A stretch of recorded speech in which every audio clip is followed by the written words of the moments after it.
Good afternoon. The political catch up में आज हम लोग बात करने जा रहे हैं ऑस्टिन के संप्रभुता संबंधी सिद्धांत के बारे में। संप्रभुता राज्य की सर्वोच्च शक्ति है। यह राज्य को आंतरिक और बाह्य क्षेत्र में सर्वोच्च बनाती है। यह राज्य का वह गुण है जिसके कारण वह अपनी इच्छा के अतिरिक्त अन्य किसी भी इच्छा शक्ति से बाध्य नहीं होता है। यह राज्य की सर्वोच्च सत्ता है जिसके बिना राज्य की कल्पना नहीं की जा सकती। यह वह गुण है जो राज्य को अन्य समुदायों से पृथक करता है। संप्रभुता की जो सबसे अच्छी व्याख्या है उसमें जॉन ऑस्टिन का नाम बहुत ही महत्वपूर्ण है।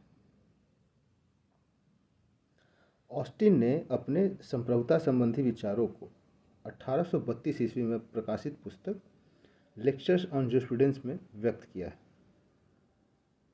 और जो उन्होंने अपने विचार दिए हैं वही ऑस्टिन के संप्रभुता संधि सिद्धांत कहे जाते हैं।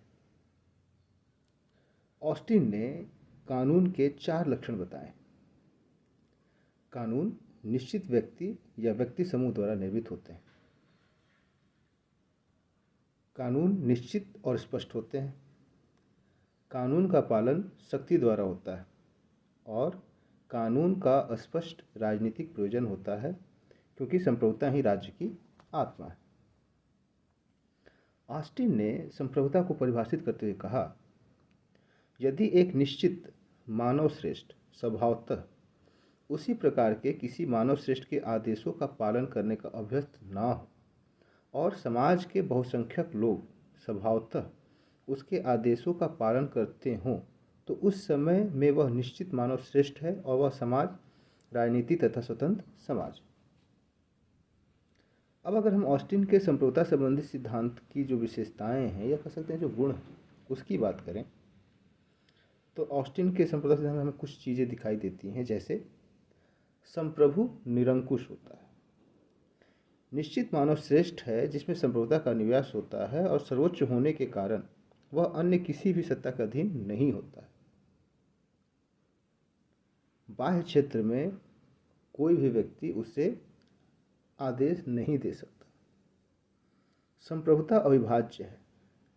संप्रभुता जो निश्चित मानव की शक्ति है अविभाज्य होती है। संप्रभुता को विभाजित नहीं किया जा सकता। संप्रभुता को विभाजित करना उसे नष्ट करने जैसा है। संप्रभु निश्चित होता है। संप्रभु एक निश्चित व्यक्ति अथवा मानव समूह होता है। यह ऐसा मानव है या मानव हो सकता है जिसे देखा ना जा सके, खोजा ना सके, चलाया ना जा सके और बताया ना जा सके। संप्रभुता ईश्वर जन्मत या सामान्य रूप से दिखाई देने वाला मानव नहीं है। इसी मत को ऑस्टिन ने निश्चित मानव श्रेष्ठ शब्द में व्यक्त किया है। इसे स्पष्ट करते हुए गार्नर ने कहा, यह निश्चित मानव प्रधान ना तो रूसों की समान इच्छा हो सकती है, ना जनमत और ना ही समस्त जनता, निर्वाचक मंडल, नैतिक भावना और ना सामान्य बुद्धि परीक्षा जैसी कोई काल्पनिक वस्तु। आज्ञा पालन की स्वाभाविक प्रवृत्ति। संप्रभुता जो है उसको बहुमत स्वभावतः ही आज्ञा पालन करता है या कह सकते हैं कि उसकी आज्ञा पालन के लिए अभ्यस्त होता है। राज्य के लिए संप्रभुता अनिवार्य है। जैसा कि हम लोगों ने इसे पहले भी देखा है कि राज्य के 4 आवश्यक तत्वों में संप्रभुता जो है वह एक विशिष्ट विशेषता है जिसके अभाव में राज्य का अस्तित्व संभव नहीं हो सकता है। हालांकि ऑस्टिन ने संप्रभुता के सिद्धांत की अच्छी व्याख्या की है, पुष्ट व्याख्या की है, लेकिन उसकी व्याख्याओं में बहुत सारी चीज़ें ऐसी हैं जिसकी आलोचना की जाती रही। संप्रभुता के आदेश कानून नहीं। इसमें आप देख सकते हैं कि यह मान्यता गलत है कि संप्रभु के जो आदेश हैं वही कानून होते हैं। कोई भी शासक स्वेच्छा से चाहे जैसा हो कानून नहीं बना सकता, ना ही परंपरागत कानून, ना ही कोई शिक्षा या अन्य विषय वस्तु से संबंधित कानून। वस्तुतः कानून जो है वह रीति रिवाज, परंपरा तथा सामाजिक आवश्यकताओं की अभिव्यक्ति होते हैं। कानून को समाज बनाता है और राज्य केवल स्वीकार करता है। राज्य कानून का निर्माण नहीं करता बल्कि उसकी स्थापना करता है। और कानून जो है वह केवल सामाजिक आवश्यकताओं की अभिव्यक्ति है। इस कॉन्टेक्स्ट को समझने के लिए आप थोड़ा सा अगर इस बात को ध्यान में रखें कि ऑस्टिन जो हैं वह एक ब्रिटिश विधिवेत्ता हैं, तो कहीं ना कहीं ये जो चीज़ें निकल के आ रही हैं वो उस समाज में जो रहने वाले लोग हैं उस कॉन्टेक्स्ट में भी इस चीज़ को देखा जा सकता है। संप्रभुता असीमित नहीं। आप आगे देखेंगे कि संप्रभुता की जो एकलवादी अवधारणा है जिसे ऑस्टिन ने दिया है, इस पे किस तरीके से बहुलवादियों ने बहुत हद तक इसकी आलोचना भी की है।